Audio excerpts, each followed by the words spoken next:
Good morning. So great to have you join us today on 3+U. And let me be the first perhaps to say happy almost summer. This is kind of the week that most kids around here are getting out of school. That's always an exciting time. But Dr. Daniel Poor is here this morning. He is the Regional Medical Director for the Emergency Department at Parkridge Health System. And happy summer. But you want it to be a safe one, right? We want it to be a safe one, that's correct. So I have told the story before on the air. I will tell it again. My daughter, who's now 20, graduated kindergarten, celebrating in the backyard that night, swinging in the swing, not even high. Out she tumbles, and the summer began. A pink cast on this arm and a green cast on this arm. Both sides? Oh, Both no. sides. So I understand full well how quickly things can happen. They do happen quick, and that's the main thing, is just trying to be prepared and be ready for all of those things. So like boating accidents, make sure that you have your life jackets on, you've had everything taken care of. If you're going fishing, make sure those hooks are safe for those kids. We get a lot of fish hook injuries at some of our satellite campuses, Camp Jordan, Saudi Daisy a lot. Some days you feel like on a Saturday you're removing fish hooks all day. Yeah. And then helmets for bikes, and then just make sure that your pools are safe. Drowning accidents are a major thing in the summertime. Yeah. Heat exposure, all of those things. So I want to kind of get in the weeds with you a little bit, but first I want to pick up on the fact that you mentioned the satellite location. So when an emergency does happen, especially if it's a true emergency, being close is critical. Being close is critical. So y'all have got how many satellite locations? So we have our Camp Jordan location, which over the Camp Jordan sort of like sports complex, we're right by there. Our Saudi Daisy location that we have. And then our two main campuses, Parkridge Main and the Parkridge East and East Ridge. And then we also have Parkridge North and the Parkridge West, which is over by the Dunlap area. Okay, so then what happens sometimes is it's hard to know, is it really an emergency or should I wait? Your staff does not mind if somebody comes through. What is your emergency? It's your opinion, right? If you're hurting, if you have any injury, if you have any concern at all, come see us. If anything, we'll give you reassurance, or if not, we'll take care of your emergency and get you to the right location in the right place. Okay, let's talk heat stroke for a minute, or heat exposure for a minute, because kids are going to be off at camp. Some sports are going to be practicing during the summer.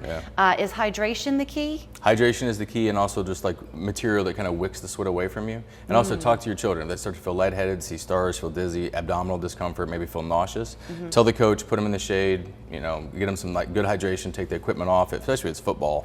Get the helmets and the pads off, let everybody cool down. And just making sure you have good regular water breaks. Remind your children to drink water. When you say clothing that breathes well, are there some clothing materials to avoid?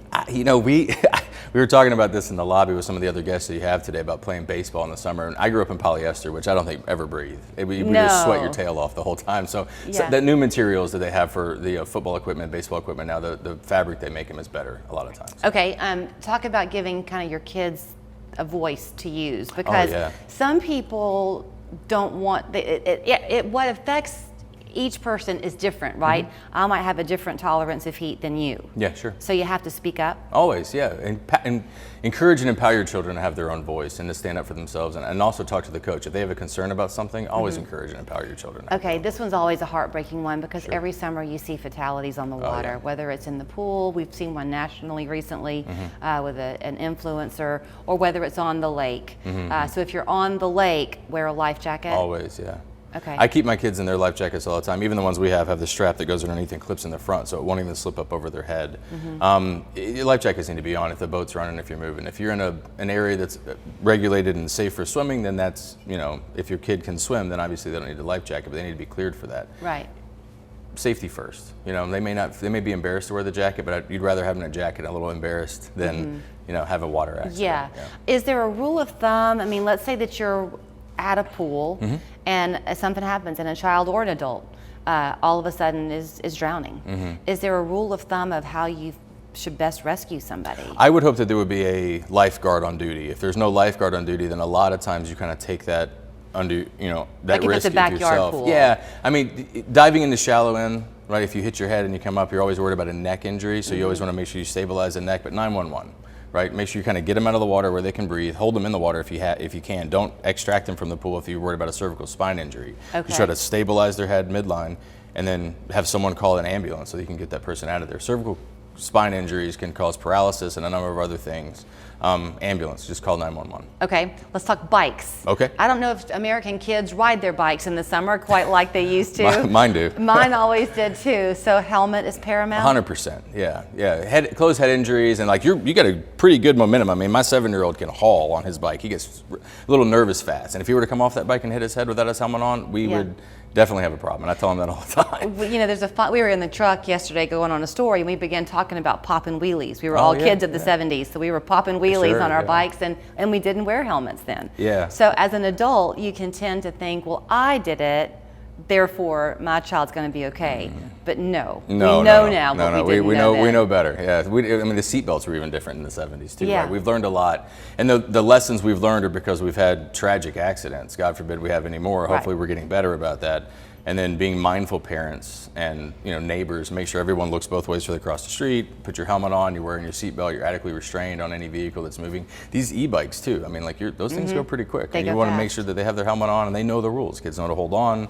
Helmets are in place, and you're taking your turn safe. And Less than a minute to go. Sure, let's go. Let's talk about elderly people and the Okay. heat. We always talk about that in the summertime with air conditioning and fan needs and that type of thing. Symptoms of heat stroke are what? Those are late, the symptoms of heat stroke. The main thing is to make sure that your elderly neighbor, mother, father, if you have someone that lives in your neighborhood, just check on them, right? Knock on the door. If they come to the door, you're good. Make sure that the air conditioning is on. Make sure that they have adequate resources. That's the challenge as we age. You don't want to pay the utility bill. You're trying to save money, that kind of stuff. Help them out as best you can. Bring them into your house. If it's in the middle of the day and they don't want to pay the bill, say, come over, let's have a cup of iced tea and look after them. If they see confused, altered, have a hard time walking, you touch them and they're super hot or not sweating, 911, emergency department will take care of them. And now you know that they're the 2 main campus locations, the 4 satellite locations. He's going to have a safe summer with his kids. He wants you to do the same. Absolutely. Always, you can learn more at parkridgehealth.com. Thank you. Thank you. 58 Foundations and Waterproofing, your crawl space, basement, and foundation experts. With over 65 years of experience and the only money-back guarantee in the business, you can be confident your house is in good hands. 58 Foundations and Waterproofing. Schedule your free inspection today. When you buy your eyewear locally at Eye Optical, you're choosing 3 generations of personalized service. A family commitment to your satisfaction.